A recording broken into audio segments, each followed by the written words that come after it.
Okay, so we are back, and I have a special guest with you that's going to talk all about this circadian health. And it's Dr. Dana Johnson. She's a PhD, and she's an epidemiologist, and she's been studying this. She's like a guru in this area, and I have to tell you how I found her. So the American Heart Association just came out with a scientific statement, which usually is like on the nose, fabulous, but it just came out hot on the press. And as soon as I read it, I said, "That's it. I'm calling up this woman and I'm going to have her on Spot On." So, Dr. Johnson, thank you so, so much for coming on our show today. You are welcome, and thank you for inviting me. I love talking about sleep, circadian health, so this is perfect. Thank you. Great, great, great, great. All right. So, can you explain to everybody here, what the circadian system is and how important this is to your body? Because people don't realize this, but this is really fascinating. Yes, of course. So, the easiest way to think about circadian rhythms is to think about your body as a clock. So, we have this internal clock that operates on a 24-hour cycle that regulates all types of our functions. So, my specialty is in sleep, but it doesn't just regulate sleep, it also regulates the time that we eat. It regulates our blood pressure, our metabolism. So, all of these different organs that we have in our system, so you can think about there's a central clock Hmm. that's internal in our body, so it's in our hypothalamus, and then we have a bunch of additional clocks that each have an organ, and they operate on a 24-hour cycle. And our circadian rhythms regulate all of those different functions What you said is very interesting. You said that these are 24-hour cycles, so a day.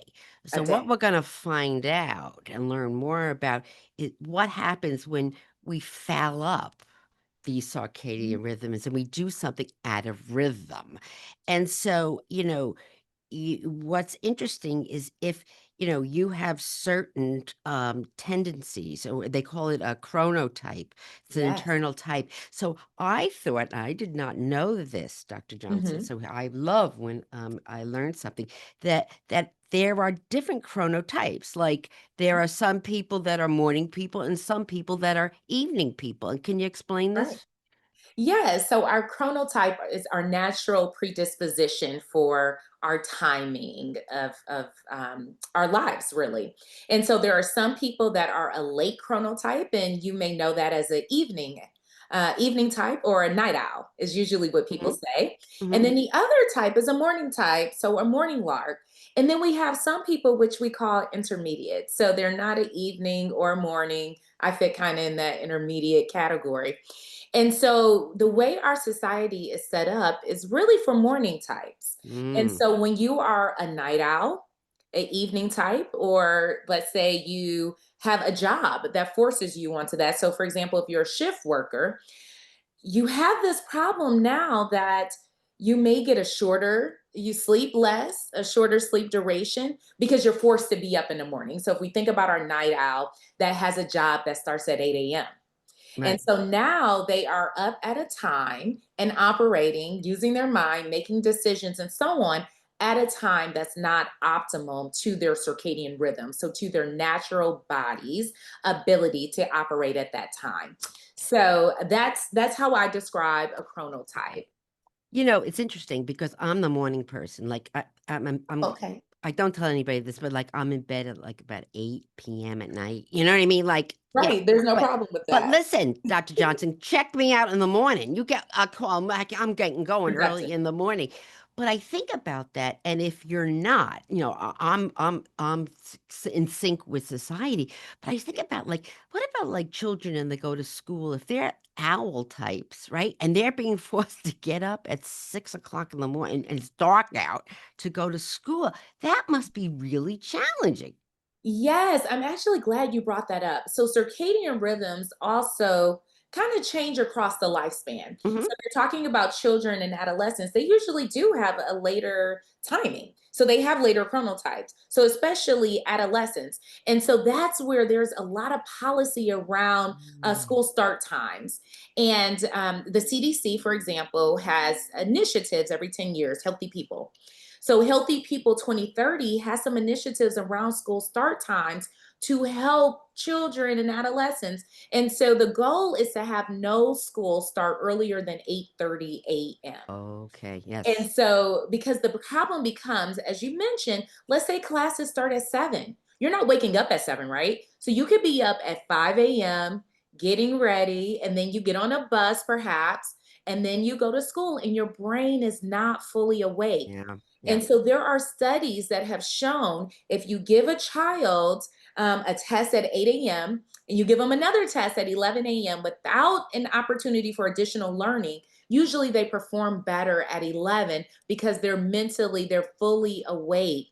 And so I'm glad you brought this up. We're talking about cardiovascular outcomes in our statement, but it also has to do with our ability to function in life.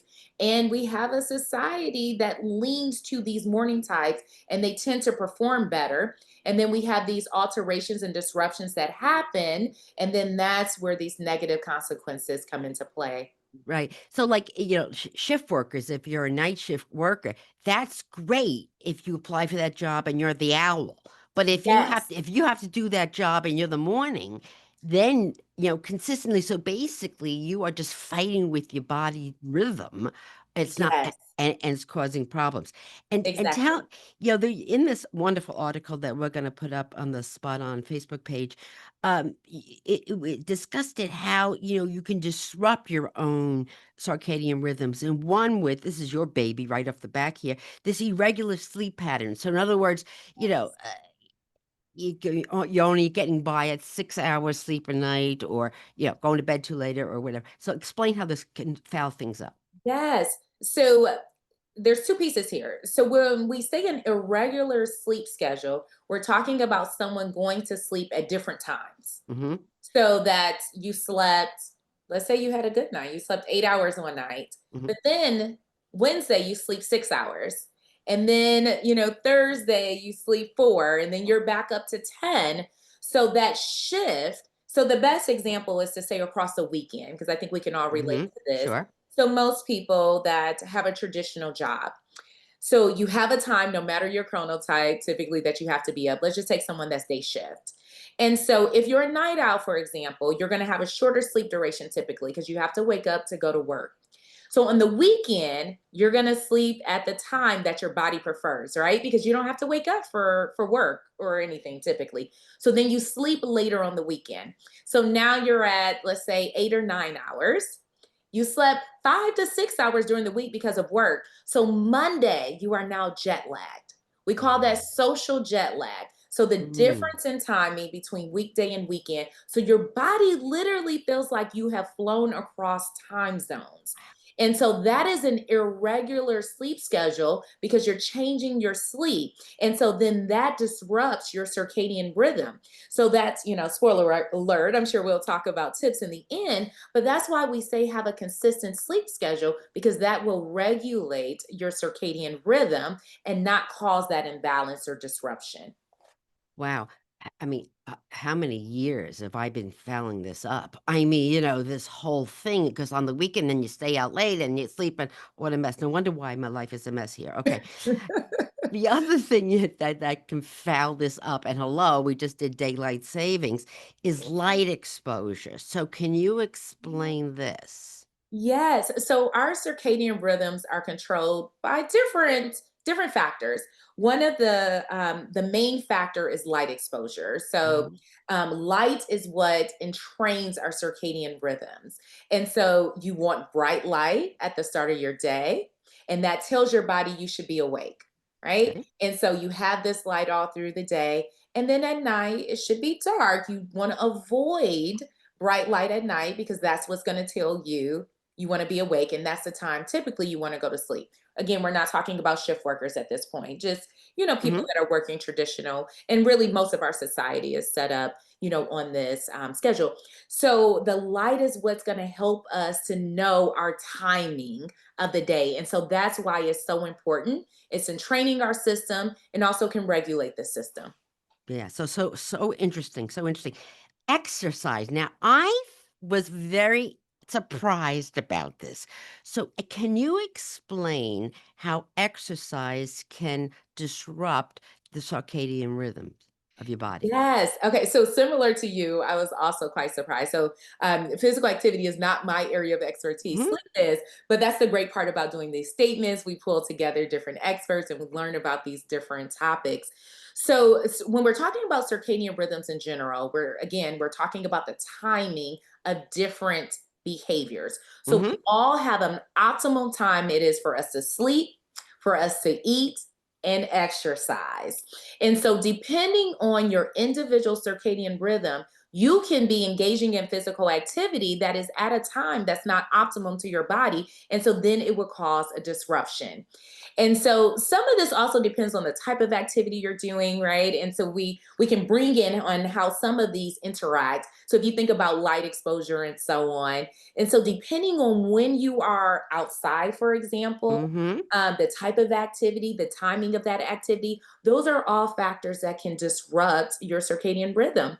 And so, in order for you to find that optimum timing of physical activity for you, is connected to your chronotype and also connected to what your life looks like.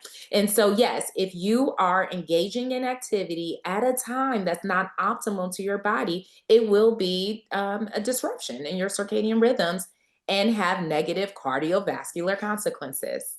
Now that's interesting. So me, I'm the early in the morning, so I should get my exercise in. I walk like 5 miles a day.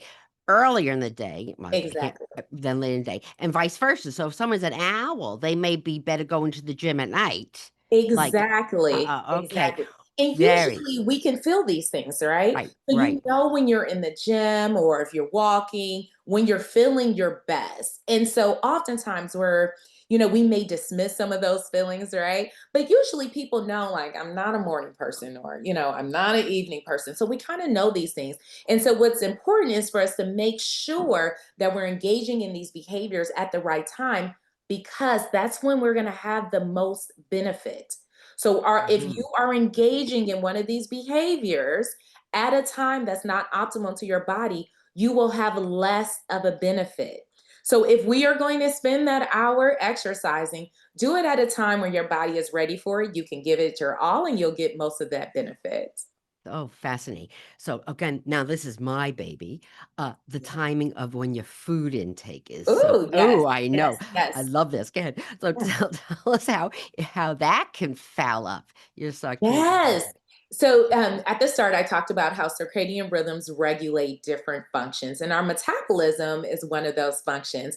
And Mhm. so, also, sleep is closely tied. So, sleep and circadian rhythms, of course, are bidirectional. So, they affect each other. Not just our circadian rhythm dictates our sleep, but our sleep can disrupt our circadian Mhm. rhythms. And so, the same thing happens with diet and eating. And so, just a few examples, and I'll start with the easy one for everyone. If you are awake longer, you eat more. You are going Mhm. to consume more calories. And so that's associated with a higher risk of obesity, just the Mhm. intake of calories. So, the other part of our circadian rhythms is it also regulates our hormones. And so, we have hormones that are connected to our ability to feel hungry, our ability to feel full, leptin and ghrelin. And so, when we have disruptions in our circadian rhythms, those are in an imbalance. And so, it can take us longer to feel full. And then we can think we're hungry when we're not. It also can affect, now talking about an opportune or when our sleep is disrupted, it can also affect your decision making. So when you are Mm. tired, your decisions about what you eat is sometimes a little disrupted, right? So when you're tired, you're going to grab something that's easy. And so there are studies that have shown that when you're sleep deprived, you're more likely to consume more carbs and food that may not have nutrients. Right. And then when you're in your normal sleep patterns, you're more likely to eat healthier. Now, getting to this timing of food, so we know that, and so what we talk about in the statement is how people that have later meal timing in the evenings that is associated with worse cardiovascular outcomes, whether it is like I said, that imbalance in your metabolism, but also associated with obesity is that main factor. There are studies that have shown dysregulation of our lipids and so on. So there's a number of cardiometabolic outcomes that tend to be disrupted when you have later meal timing. And again, that's at a time that's not optimum to your body. And Right. so we see that it's associated with worse cardiometabolic health. So I'm Right. adding in that cardiovascular and that metabolic piece. Right. So, here we go again. If you're having, you're like a morning type person, all right, and then you're working very late hours, all Yeah. right, and you're not sleeping because you're working too many late hours. So Yeah. you're tired. That sets off the hungry hormone or the ghrelin, Right. okay, and then you're going to, as your day goes on, your calories are going to increase. And if you're and right. So if you're getting home and you start snacking, you're eating, from the time you get home to Jimmy Kimmel comes on, Mhm. you're eating a heck of a lot of calories. So, Right. and if you should be eating more than towards the day. And as it goes Earlier. on, if you're like this morning type of a person, and now you talk about, well, my goodness gracious, our lifestyle is not set up for Mhm. morning and get to bed early. Yes. Right. You have long work days. We work too much in this Yes. country. That's crazy. But then you got the commute, you know, Yes. and then Yes. and then if you have children, you got the algebra that you hated the first time you did algebra, and now you Now got you to have to do do it it the second again with the time. Mhm. kids, and you still hate it. And Yes. so it's really interesting. So there's a lot to be said about the timing. So if I understand what you're saying is you when you're awake too many hours, you're going to eat more. Eating later in the day also is going to foul up how your circadian rhythms and how your metabolism, correct? Exactly. So you're going to see that slower metabolism, right? Mm, So that's going to mm, start to happen. And then you're consuming food that you then have, sorry, some people are around. You're consuming something at this time and and that metabolism has slowed down and you're preparing yourself to go to sleep, maybe. right, Right. right. And so, where this gets really interesting, and there's a lot of research happening now around when's the best time for a shift worker to eat. So, Yeah, even right. if you're a night owl, we still have a biological night and there's Mhm. still it's dark, right? So even if you're a night owl and you're up and you're working, you're still typically when you drive home it's going to be dark, when you go into work it may be dark. So you still are having this dysregulation. So the question becomes, when's the best time for a shift worker to eat? Mm, Now, while we didn't dig into this in the statement, there are people that are studying this, and I think it's interesting, and I can't wait to see, the results come out from these different studies, which are showing that still, even for a shift worker, that eating during that night is still perhaps not helpful for their bodies. It's and so they should still have the meals, before or after, and not during that biological night. And right. so mealtime is really, really interesting and thinking about this timing. But yes, in general, the literature shows the later the meal timing, the worse the cardiovascular health consequences. And the problem managing your weight. So it's more easier Yes. if It- you are not eating a lot in the morning and okay at lunch and then packing it all in from 4 o'clock on, that's going to be harder for you to maintain your weight. But more importantly, it's that central fat around the middle that we right. know Where it's is getting stored. right, right, Exactly. Right. right, right. So again, going against your circadian rhythm, it could have a problem with you managing your weight. And let's face it, we're not getting any younger. So, and as you get older, your metabolism slows down even more. So you got a double whammy there. You have a lot of things. I know. So tell me, this another interesting thing was type 2 diabetes. So, how does the whole circadian rhythm, connect with this whole type 2 diabetes? Right. So that goes back to that metabolic piece that I was explaining. Hmm. So again, all of this timing piece, something that I find really interesting, and this kind of answers your question. And if not, we can dig into it. But it's also about the timing of your medications. And so this Mm. is where I'm bringing in this as in this discussion about diabetes because that's the Hmm. strongest literature that we have, that we see that. So again, let's talk about that timing. And so I talked about blood pressure and Mhm. also our metabolism and Mhm. our insulin. So all of this has a timing. And so when we have that later meal timing, that again is one of the factors that can disrupt our circadian rhythm. So the secretion, of insulin, glucose, and so on is disrupted, and that can lead to type 2 diabetes. And then to add back in this medication piece, we're seeing that the timing of the medication also is very relevant here. And so there are some experimental studies, some out of Spain, that shows that the ideal timing, according again to your circadian rhythm.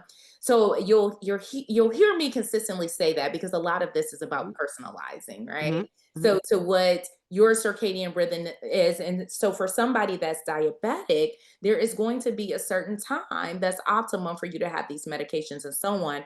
But the timing of meals is even more important in that population. But yes, so when we're having all of these disruptions, it can lead to type 2 diabetes. And we already know the obesity pathway, which we Right. just talked about. That's also a pathway by which, your circadian disruption is leading to a higher obesity, which is leading to type 2 diabetes. Right. All right. So, what's the connection with this and heart disease, the number one killer of Americans? So, Wow. Yes. So in this statement, we talk about all of these different cardiovascular outcomes. And so we've spent some time talking about our metabolism. We talked a little bit about glucose. And so one of the main contributing factors to heart disease or cardiovascular disease is hypertension. And so mm, let's talk a little bit about the blood pressure pathway. So again, our blood pressure happens on a 24-hour cycle. And so what happens at night is your blood pressure dips. It should dip between 10 to 20%. mm-hmm, And so if you have a lack of dipping or what we call a non-dipping, what happens? You have a higher blood pressure. And so then you have your blood pressure at this higher level now on this 24-hour day, maybe 48 hours. Perhaps this is continuing and that is taxing to your cardiovascular system, and that can lead of course to hypertension and then also to cardiovascular disease, heart disease, coronary artery disease, and so on. And so we have to give our blood pressure, our cardiovascular system, that break at night. And so if we go back to our timing of sleep, so we talked about the position timing of it, but the amount of sleep. So we should sleep for adults. We should sleep mm-hmm, 7 to 8 hours on average. So mm-hmm, we should have more than 7 hours. Less than 9 hours is what's mm-hmm, considered a healthy sleep duration, right? mm-hmm. So if you are shortening that sleep duration and you're doing 5 or 4 hours, you're only giving your cardiovascular system 4 hours of rest when it really needs 8 hours of rest. And so if you're constantly applying this pressure, so if you think about squeezing something in, right, and it's going to eventually explode, right? And so that's what we're talking about here in terms of this disruption in our circadian system. We're not giving the proper timing to it. It is leading to this more taxing, this stress onto our bodies. And that's what's leading to these different cardiovascular diseases. And we know that, okay, well, heart disease is the number one killer Killer for of women. Americans. Yeah, If Americans. you're if you have that central obesity, that Yeah, increases the risk of heart disease. If you right. have hypertension or high blood pressure, that increases heart Increases it. disease. If you have type 2 diabetes, that increases heart Increases disease. it. Hello? Right. All of these different pathways. Right. So what we're talking about, so if you think, so I'm an epidemiologist, so I like Mhm, to think about things in this linear pathway of what's leading to what. So what we did was we just moved us upstream, right? mhm, So we have a lot of evidence, as you mentioned, obesity to heart disease. We have high blood pressure to heart disease. So we just moved us upstream a bit to say, what is contributing to all of this, right? mhm, So, in circadian rhythms is one of those factors. And so we see that it is controlling all of these organs, all of these systems, these physiologic functions in our body. And so, ideally, if we can start to better align our circadian rhythms, we can decrease these intermediate factors like hypertension, type 2 diabetes, and obesity. And then that'll reduce the burden of heart disease that we are seeing in our society. So that's what we're doing in this statement, just moving us upstream to say, look, this is something that is potentially modifiable. Right. There are some things we can do to change it, and this can help reduce this burden of cardiovascular disease that we have in our society. Yeah, and, it's all about, like, would you get in rhythm with your body? Like, will you stop now? Alignment. Yeah, really, and Yes. so what we're saying here is you have the 24-hour cycle, you need to sleep and repair, you Yeah. do better by eating earlier in the day. I call it gasoline for the car tank, but Oh, food I is like that. is your gasoline. Yes. Feed it when it needs to feed it. You got to get to sleep, which will Right. help, keeping the rest, the poor rest that your body needs. So we have to stop fighting Right. our circadian rhythms. And that's what we've been doing because we're Yeah. out of sync, and our society is out of sync in supporting us in Yes. doing that. So I think we have to take this under control. And this is why I wanted to have you on to discuss this because I don't think people realize that their daily habits are out of sync with the rhythms of their body and they're making themselves not so healthy. Yes, I love the way that you put that, and that's exactly right. We have to get into alignment, and Right. that's what will help us live better lives. We wanna be healthier, right? We wanna Mm-hmm. have this optimum daily functioning, and it's both our mental and our physical health outcomes. And you also said something, that I think is important to highlight, and you talked about the way our society is, promoting these different, potentially poor behaviors, right? Mm-hmm. Or Hmm. unhealthy behaviors is Right. really what I should say, unhealthy behaviors. So we have this society that keeps us up late at night. So Right. depending on where you live, you have bright lights that are, potentially delaying your sleep onset. We have social media, which is Mm-hmm. very new. When I Mm-hmm. grew up, we didn't have all of these, Mm-hmm. Mm-hmm. different avenues to just keep keep our attention. And so all of these things are also connected. So if you're on social media, that usually means there's a screen, right? that's Right. that's fair to say. And the Mm-hmm. screen is giving you light. Right. Right. So And then if you're that and light. if you're in bed with the screen, bad news. Exactly. So, right, I'm talking about engaging in Right. this at night. So now you're getting this light exposure from this screen at night. So you're stimulating your brain, you're getting noise, and you're getting a light. So you're just delaying your circadian rhythm. You are disrupting it, so delaying the sleep cycle.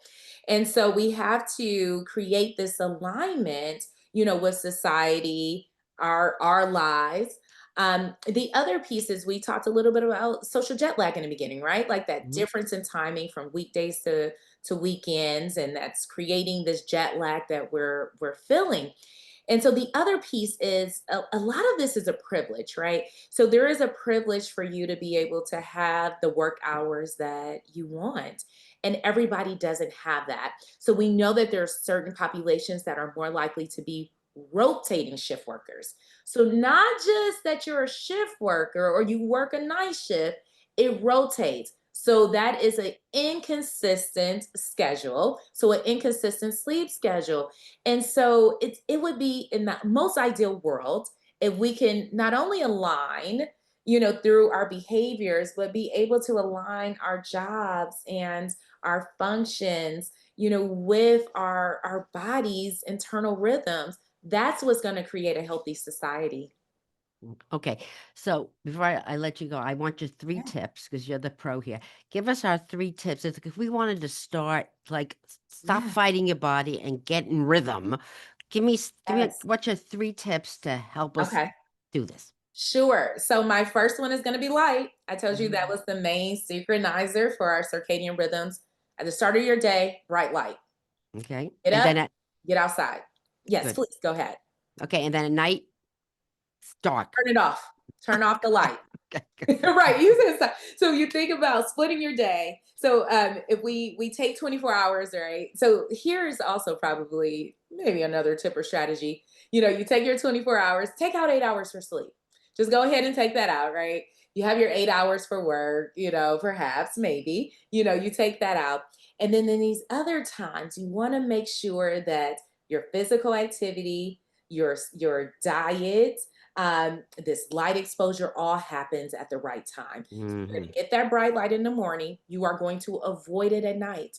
Two Hmm. hours before bed, start to get into darkness. All right. My second tip is something we kind of started talking about at the start of this wonderful podcast is having a consistent sleep schedule. As much as we want to, have that later sleep on the weekend, it's actually going to be better for you if you just wake up, go to sleep at the same time every day, wake up at the same time every day. Again, I'm talking about those that have the ability to control that. I totally understand that that's not everybody's case, but if you can, have a consistent schedule. And this will help you on Monday. I know you've heard people say a case of the Mondays, right? And so they're so tired on Monday. It's because you are jet lagged, because now you went from Friday night, Saturday night, sleeping late, waking up late, and now you have to get up early. You can reduce that. Just wake up at the same time every day. So that's my second tip. So the first one was bright light in the morning, avoid light at night. The second is a consistent sleep schedule. And the third is going to be your baby, meal timing. Yeah. Let's avoid eating at night. Right. Right. Get up Let's in the just morning avoid when that. it's light. When that light's on, that's when you start eating. Yes, think Right. about engaging in activities when it is light. That is perfectly said. Eat when it's light outside. When it's dark, stop the late night eating. And then you can reduce. So, based on this epidemiologic research that we presented here, you can reduce the risk of these different adverse cardiovascular outcomes by engaging in the best timing for your body, the best timing of these different behaviors, which for most of us is earlier. Right. Fascinating. Absolutely fascinating. I'm going to again put a copy of this article from the American Heart Association up on the Spot On Facebook page. It is absolutely fascinating. And, we got to get back in rhythm with our body. And Dr. Johnson, you are a gem. And thank you so much for Yeah. coming on Spot On.